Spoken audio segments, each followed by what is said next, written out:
Chers camarades, je suis déléguée syndicale au SADS, le service d'aide à domicile Choiseair, dont le siège est basé sur Châteaudun, en Eure-et-Loir. Je prends la parole ce jour dans un premier temps pour remercier l'ensemble de l'Union départementale, Eric plus particulièrement pour le soutien qu'il a pu apporter à SADS durant ces dernières années. Merci également à Pascal Corbex, à Isabelle Roudil de la Fédération de l'Action sociale. Merci à tous pour votre accompagnement, votre présence et votre soutien durant tous nos combats. Comme l'a dit Eric, nous gagnons des batailles, mais la guerre n'est pas finie. L'association SADS est toujours en sursis, encore 5 années de suivi par le tribunal. La situation n'est pas complètement sereine, elle s'assombrit encore plus avec l'obligation vaccinale.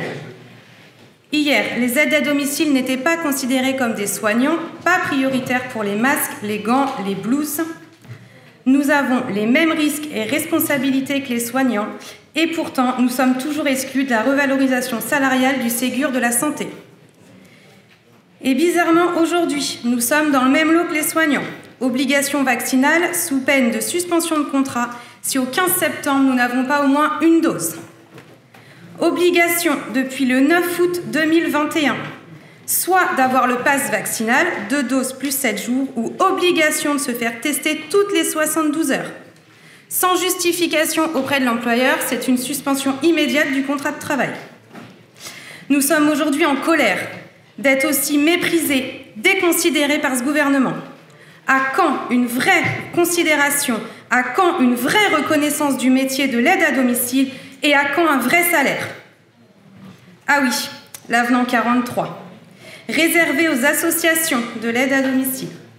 La poudre aux yeux, car cela ne représente en réalité qu'une faible augmentation de salaire pour les salariés de terrain. Cela n'aidera en rien au recrutement. Nous demandons encore une fois à être intégrés au Ségur les 183 € pour tous. Entre l'obligation vaccinale qui engendre des pertes considérables d'heures, des démissions, des suspensions de contrats à venir, et l'avenant 43 applicable au 1er octobre 2021, allons-nous avoir les capacités à tenir le cap et qu'adviendra-t-il des personnes aidées? Alors aujourd'hui, car demain il sera trop tard, il faut se rassembler, réunir nos forces et s'unir ensemble.